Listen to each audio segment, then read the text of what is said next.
So I said to Chomsky at the time, I said, well, it may be that you're misinterpreting ignorance, haste, deadline pressure, etc., for some kind of determined effort to suppress an element of the story. He said, well, if it happened once or twice or 3 times, I might agree with you, but if it happens a dozen times, Mr. Meyer, I think there's something else at work. And it's not a matter of happening 1 time, 2 times, 5 times, 100 times. It happened all the time. I said, Professor Chomsky, having been in this business, it happens a dozen times. These are very imperfect institutions. When they did give coverage, it was from the point of view of, it was a whitewash of the United States. Now, you know, that's not an error. That's systematic, consistent behavior, in this case, without even any exception. This is a much more subtle process than you get in the kind of the sledgehammer rhetoric of the people that make a to B equation between what the government does, what people think, and what newspapers say. That sometimes what the Times does can make an enormous difference. At other times, it has no influence whatsoever. So one of the greatest tragedies of our age is still happening in East Timor. The Indonesians have killed up to 1/3 of the population. They're in concentration camps.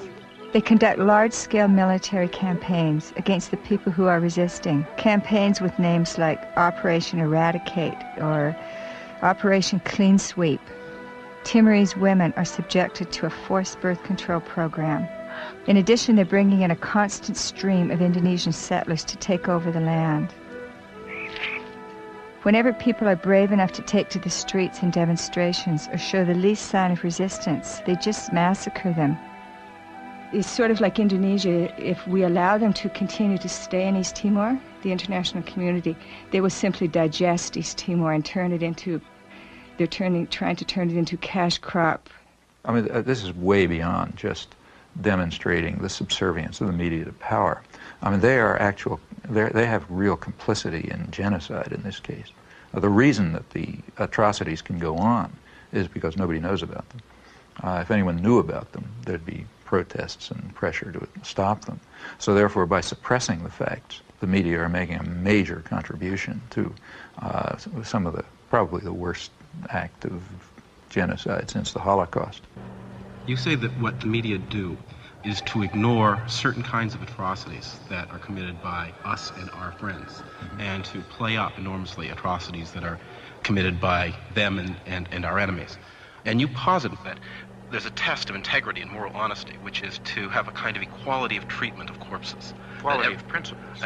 I mean, that every dead person should be in principle equal to every other dead person. That's not what I say at all. Well, I'm glad that's not what you say, because in fact, that's not what you do. Of course it's not what I do. Nor would I say it. In fact, I say the opposite. What I say is that we should be responsible for our own actions primarily. Because your method is not only to ignore the corpses created by them, but also to ignore the corpses that are created by neither side, but which are irrelevant to your ideological That's agenda. totally untrue. Well, let me give you an example. Okay. One of your own causes that you take very seriously is the cause of the Palestinians, and a Palestinian corpse weighs very heavily on your conscience, and yet a Kurdish corpse does not. That's not true at all. I've been involved in Kurdish support groups for years. That's absolutely true. That's absolutely false. I mean, just ask the people who are involved in, I mean, you know, they come to me, I sign their petitions and so on and so forth. In fact, if you look at the things we've written, I mean, let's take a look. I mean, I'm not Amnesty International. I can't do everything. I'm a single person. But if you read, say, take a look, say, at the book that Edward Herman and I wrote on this topic. In it, we discuss 3 kinds of atrocities. What we called benign bloodbaths, which nobody cares about, constructive bloodbaths, which are the ones we like, and nefarious bloodbaths, which are the ones that the bad guys do. The principle that I think we ought to follow is not the one that you stated. You know, it's a very simple ethical point. You're responsible for the predictable consequences of your actions. You're not responsible for the predictable consequences of somebody else's actions. The most important thing for me and for you is to think about the consequences of your actions. What can you affect? These are the things to keep in mind. These are not just academic exercises. We're not analyzing the media on Mars or in the 18th century or something like that. We're dealing with real human beings who are suffering and dying and being tortured and starving because of policies that we are involved in. We, as citizens of democratic societies, are directly involved in and are responsible for.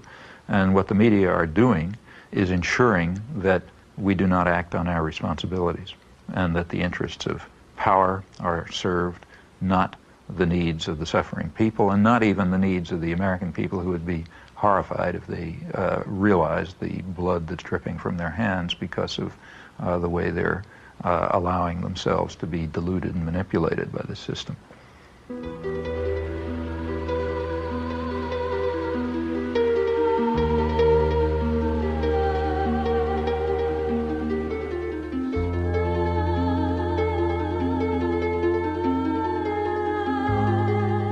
What about the third world? Well, despite everything, and it's pretty ugly and awful, these struggles are not over. The struggle for freedom and independence never is completely over.